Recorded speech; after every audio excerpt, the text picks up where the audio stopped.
Confrontational, by the way, means like you are looking for a fight. And most of the time, you are not. You just want information.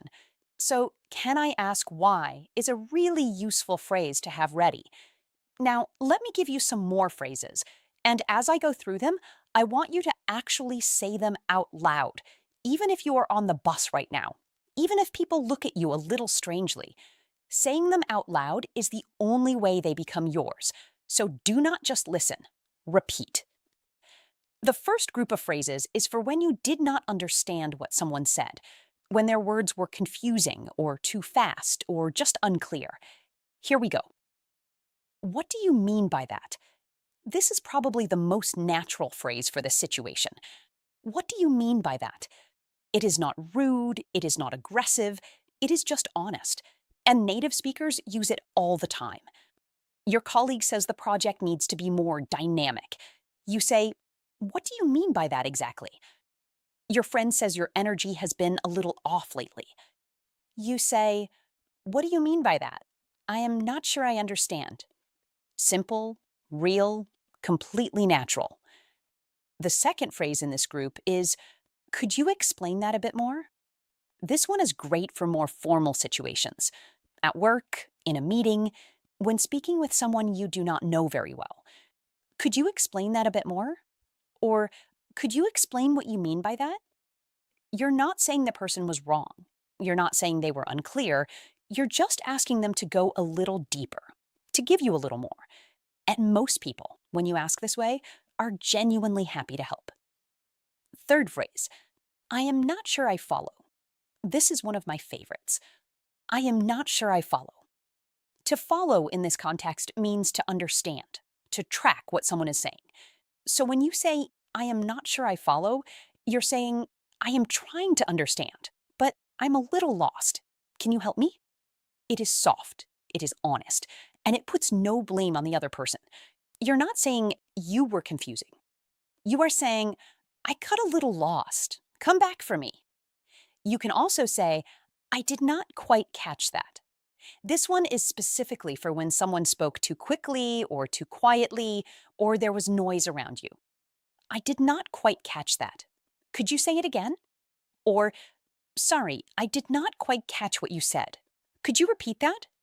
Clean, polite, no awkwardness. And here is one more for this group. "Sorry, I am a little confused. Could you clarify?" Clarify is a beautiful word. It means to make something clearer, to remove the confusion.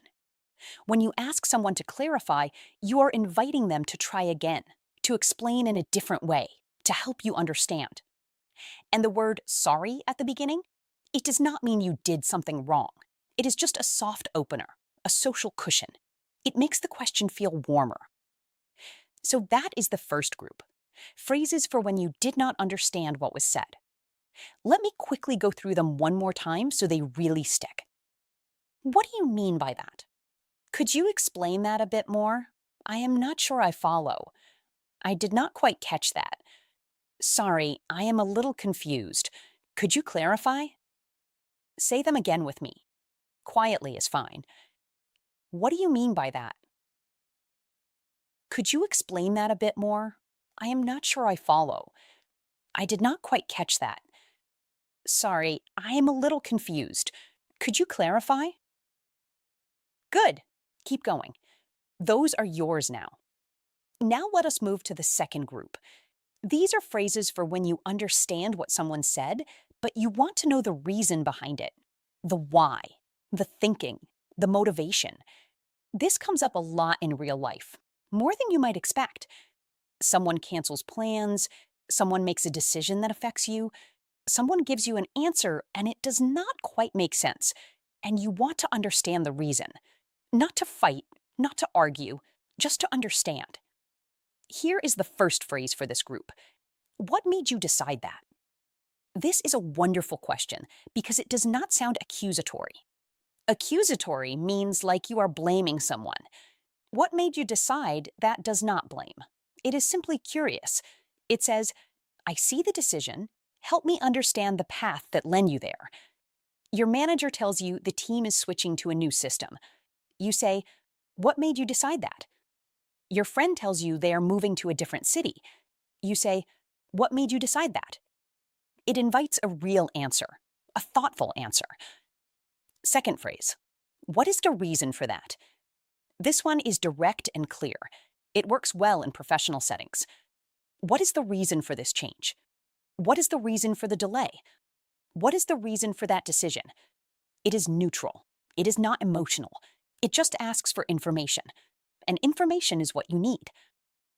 Third phrase, could you walk me through your thinking? This one is for slightly more complex situations. When a decision was made or a plan was created, and you want to understand the full process. Could you walk me through your thinking on this? Walk me through means take me step by step. Show me the journey. This phrase tells the other person that you are engaged, that you genuinely want to understand, and that you are willing to listen carefully. People really appreciate this question. It makes them feel heard and respected. Fourth phrase in this group, I am just trying to understand. This is not really a question on its own. It is more of an opening, a frame. You say it before your actual question to soften the whole thing. I am just trying to understand. Can you tell me what happened? Or, I am just trying to understand why the plan changed. Can you help me with that? When you start with, I am just trying to understand, the other person immediately relaxes because they know you are not attacking them. You are not frustrated. You are genuinely trying to make sense of the situation. And that changes the whole tone of the conversation. And the fifth phrase for this group is one of the most useful things you can ever say in any language. Ready? Here it is. Help me understand. That is it. Help me understand. Two small words that do so much work. Help me understand what happened. Help me understand why this is the policy. Help me understand what I need to do differently. Help me understand creates a partnership. You are saying, I cannot figure this out alone. I need you. Work with me. And almost every time, people will, because it is very hard to refuse someone who says, help me understand. It is warm, it is humble, it is completely natural. Let me repeat the second group for you now. What made you decide that? What is the reason for that? Could you walk me through your thinking? I am just trying to understand. Help me understand. Repeat them if you can. Really say them. What made you decide that? What is the reason for that? Could you walk me through your thinking? I am just trying to understand. Help me understand. Beautiful. You are doing great. Now, I want to talk about something important before we go to the third group. And it is something I wish someone had told me when I was learning how to communicate better in English. And that is this. The way you ask for an explanation matters just as much as the words you use, maybe more. Because you can use a perfectly polite phrase and still sound aggressive if your voice is tense, or if you cross your arms, or if you sigh before you ask. And on the other hand, you can use a very direct question and still sound completely warm if your face is open and your voice is calm. So as you practice these phrases, I want you to also practice the feeling behind them. The feeling is genuine curiosity. The feeling is, I want to understand you better. I am not judging you. I am not angry. I am just listening. And I need a little more information. When that is the feeling inside you, the words come out right almost automatically. Okay, let us go to the third group. These phrases are a little more specific. They are for situations where you heard something that surprised you, or that seemed different from what you expected, or that felt like a contradiction. These situations happen all the time, and they can feel tricky to navigate. For example, your company has a rule that says no overtime, but then your manager asks you to stay late. That feels like a contradiction. Or your friend said they would be there at 7. It is now 8:30 and they are not there. And when they finally arrive, they act like nothing happened. That feels like something that needs explaining. For these moments, here are your phrases. First, I thought you said. This is a simple and very natural way to point out a contradiction without being rude about it. I thought you said the meeting was on Thursday. I thought you said you were going to call me. I thought you said this was included in the price. You are not accusing. You are not saying you lied. You are just gently noting that something feels different from what you expected, and you are giving the other person a chance to explain. Second phrase, that seems different from what we discussed. This one is slightly more formal. Good for the workplace. That seems different from what we discussed earlier. Can you help me understand what changed? This phrase is respectful. It acknowledges that things can change, plans can shift, but it also says, I need to understand the shift because it affects me, and that is completely reasonable. Third phrase, I am a little surprised by that. Can you tell me more? This is honest and soft at the same time. You are sharing your genuine reaction.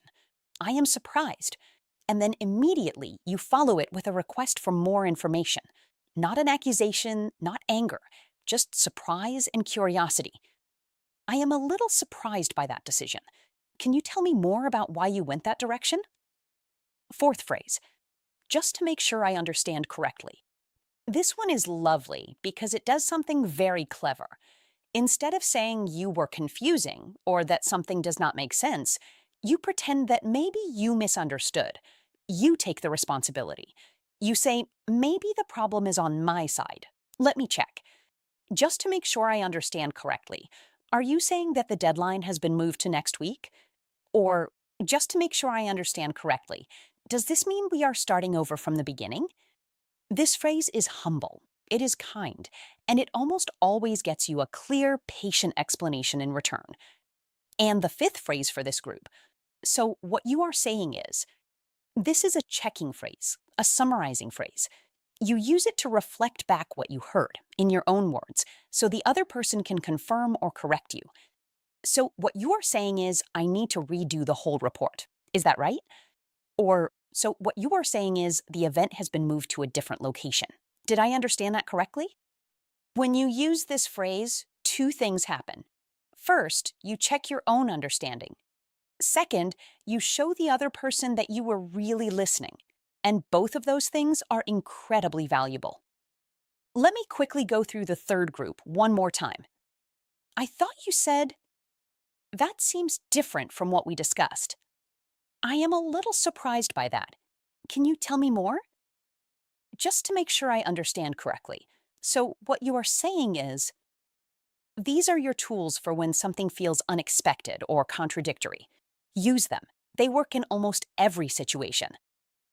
Now, before I give you the word tour for today, I want to talk about one more thing. And it is something that goes beyond phrases. It is about what to do when someone refuses to explain. Because sometimes that happens too. You ask a perfectly reasonable question, you use a warm and polite phrase, and the other person just says, it is just the policy, or I cannot go into that, or it is a long story. Or you would not understand, and you are left standing there with no real answer. What do you do then? First, stay calm. That is always the answer in any difficult conversation. Stay calm. Take a breath. Let the silence sit for a moment without rushing to fill it. Second, acknowledge what they said. You can simply say, okay, I understand you cannot share all the details right now. That is completely fine. This disarms the situation. It says, I am not going to push. I am not going to make this uncomfortable. But it also keeps the door open. Third, and this is the part one really want you to remember, you can ask a smaller question. If you cannot get the full explanation, maybe you can get a part of it. Is there anything you can share about the general direction? Or is there something I should know that will help me move forward? You are not giving up. You are just adjusting your approach. You are going around the wall instead of trying to knock it down. And finally, know that sometimes you will not get the explanation you need. And that is a part of life. Some things stay unclear. Some decisions do not come with reasons attached. And learning to sit with that, to accept it without spiraling into anxiety or frustration, that is its own kind of skill. A very human skill. All right, now let us do our word tour. These are the key words and expressions from today's episode. Say each one after me if you can. Clarify. To clarify means to make something clearer, to remove confusion. Could you clarify what you mean by that? Walk me through. This means to explain something step by step. Could you walk me through the process? Follow. In the context of understanding, to follow means to track what someone is saying. I am not sure I follow. Could you say that again? Contradictory. Something is contradictory when it goes against something else that was said or expected. That feels a little contradictory to what we discussed before. Acknowledge. To acknowledge means to accept or recognize something. I want to acknowledge that this has been a confusing situation. Disarm. To disarm a situation means to make it less tense, less confrontational. A calm tone can really disarm a difficult conversation. Abrupt. Abrupt means suddenly short or rude without meaning to be. Just saying why can sometimes feel a little abrupt without extra context around it. Motivated. When we talk about motivation behind a decision, we mean the reason, the feeling, the thinking that caused someone to act. What was the motivation behind that choice? These words will come up again and again in real conversations, in meetings, in messages, in moments where you need to understand something better. Keep them close. Before I go, here is your small challenge for today. Think of one situation in your life right now, something real, something current, where you need a little more explanation. Maybe it is something your teacher said. Maybe it is a decision someone made that surprised you. Maybe it is an email that left you confused. I want you to choose one phrase from today, just one, and use it. Actually use it. Send the message. Ask the question. Say the words out loud to a real person. Because here is what I know after all the time I have spent thinking about language and communication. The phrases we practice but never use stay strangers. They live in your head, but they never become part of you. And the phrases we actually use, even once, even imperfectly, even with a slightly nervous voice, those become yours forever. They become the natural way you speak. So go ask your question, whatever it is, calmly, clearly, in English. You have everything you need. And me? I went back to that coffee shop yesterday. The same barista was there. And when she handed me the wrong order again, a hot chocolate this time instead of my black coffee, I looked at her and I said, "Oh, I am sorry. I just want to make sure I understand correctly. Did my order come through as a hot chocolate?" She looked at the screen. She laughed a little. She said, "Oh, no, I pressed the wrong button. So sorry." And she made me the right coffee. It took 7 seconds. 7 seconds to get what I actually wanted. And I did not even have to drink the oat milk. Thank you so much for spending time with me today. If you enjoyed this episode, please subscribe to Native Echo Podcast and give it a like. It really helps us keep making these episodes for you every single day. Share this with a friend who sometimes nods and smiles, even when they have no idea what is going on. They need these phrases. You can also join our WhatsApp channel for daily English tips, short practice moments, and a little bit of encouragement. The link is in the description. Come say hello. I will be back very soon. Until then, keep listening, keep practicing, and remember, asking for an explanation is not a sign that you are slow. It is a sign that you are paying attention.